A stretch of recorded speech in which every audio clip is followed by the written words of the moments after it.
Assalamualaikum warahmatullahi wabarakatuh. Hello, I'm Janica Eka Putri Febrianti from Muhammadiyah Kota Bumi University, Faculty of Teacher Training and Education, English Education Study Program.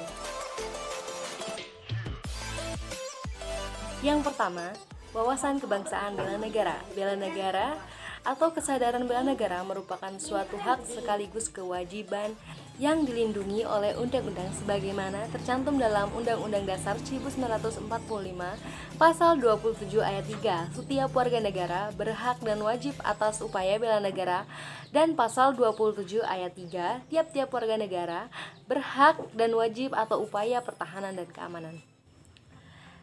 Adapun unsur-unsur bela negara, yang pertama, kecintaan terhadap tanah air, yang kedua, kesadaran berbangsa dan bernegara Indonesia, yang ketiga, yakin akan kesaktian Pancasila, dan yang keempat, semangat rela berkorban untuk bangsa dan negara, dan yang kelima, mempunyai kemampuan awal bela negara. Adapun kemampuan bela negara, yakni dapat dilatih dengan kepemimpinan kemiliteran dan juga ada di luar kepemimpinan, yaitu kegiatan resumen mahasiswa, kegiatan pelatihan kepemimpinan, dan kegiatan pelatihan kedisiplinan. Itulah tadi materi tentang kesadaran bela negara yang telah saya sampaikan. Selanjutnya akan saya lanjutkan ke materi kedua tentang revolusi mental. Yeay, udah materi kedua nih. Nah, materi yang kedua adalah revolusi mental. Revolusi mental adalah perubahan dalam waktu singkat. Revolusi dibagi menjadi dua macam. Yang pertama, perubahan total dari suatu sistem ke sistem yang berbeda.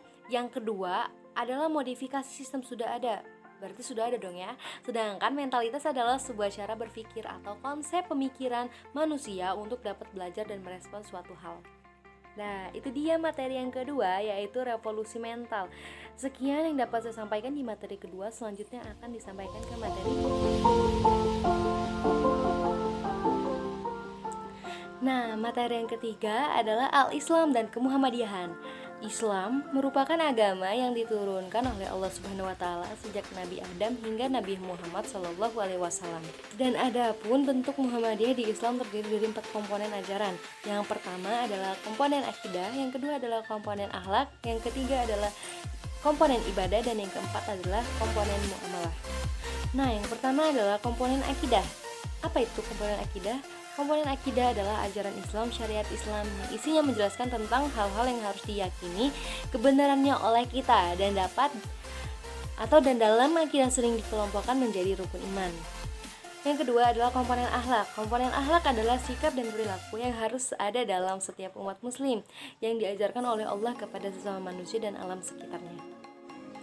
Yang ketiga adalah ibadah, atau komponen ibadah adalah segala perbuatan yang sudah ditentukan dan dijelaskan oleh Rasulnya Nabi Muhammad SAW. Dan yang keempat adalah komponen muamalah. Apakah komponen muamalah itu? Komponen muamalah adalah segala aktivitas kehidupan manusia dalam mempertahankan kehidupan.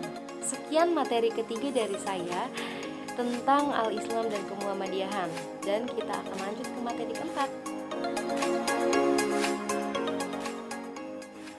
Ya, materi keempat adalah sistem akademik Muhammadiyah. Yang pertama, adanya pendidikan, yang kedua, penelitian, yang ketiga, adanya pengabdian masyarakat, yang keempat, adanya pembinaan al-Islam dan kemuhammadiyahan. Proses dalam akademik kemuhammadiyahan adanya, yang pertama adalah statuta atau aturan dasar, yang kedua adalah kurikulum, yang ketiga adalah proses pembelajaran, yang keempat adalah program kerja, dan yang kelima adalah pelayanan administrasi akademik, yang keenam adanya yudisirum dan wisuda, dan yang terakhir adalah kebijakan. Itulah materi keempat dari saya, yaitu sistem akademik Muhammadiyah, dan selanjutnya yaitu materi kelima.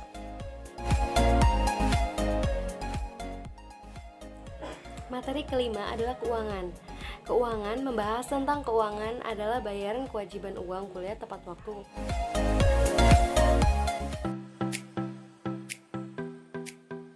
Materi keenam adalah perpustakaan, literasi berbasis perpustakaan. Informasi adalah informasi, maka literasi informasi adalah keterbukaan terhadap informasi.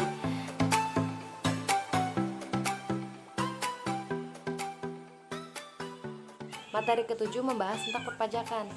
Nah, perpajakan yaitu membahas tentang paparan perpajakan pemerintah dan memiliki dompet yang bisa menambahkan atau mengeluarkan uang yang disebut APBN yang meliputi anggaran tentang kesehatan, pendidikan, dan lain-lain.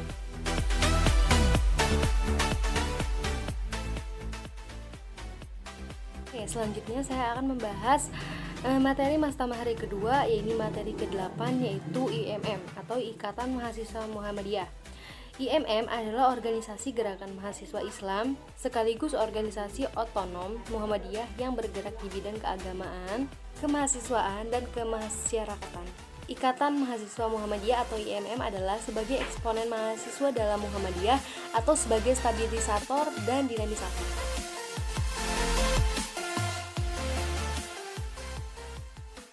Nah, materi ke-9 yaitu Histabul Watan. Apa itu Histabul Watan? Yaitu sistem pendidikan untuk anak, remaja, dan pemuda di luar lingkungan sekolah yang bersifat rasional, terbuka, dan sukarela.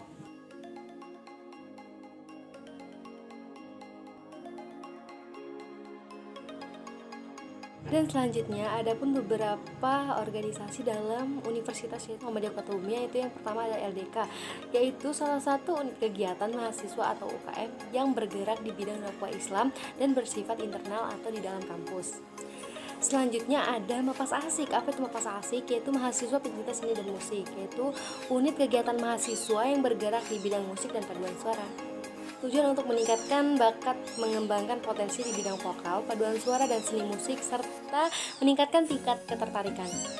Nah, yang terakhir adalah Sangkar Mahmud. Apa itu Sangkar Mahmud? Yaitu suatu komunitas yang bergerak di bidang seni dan budaya, seperti mengembangkan seni teater, seni tari, seni lukis, dan seni. Terima kasih telah menyaksikan materi dari saya. Saya akhiri. Wabillahi taufik wal hidayah. Wassalamualaikum warahmatullahi wabarakatuh. Bye-bye.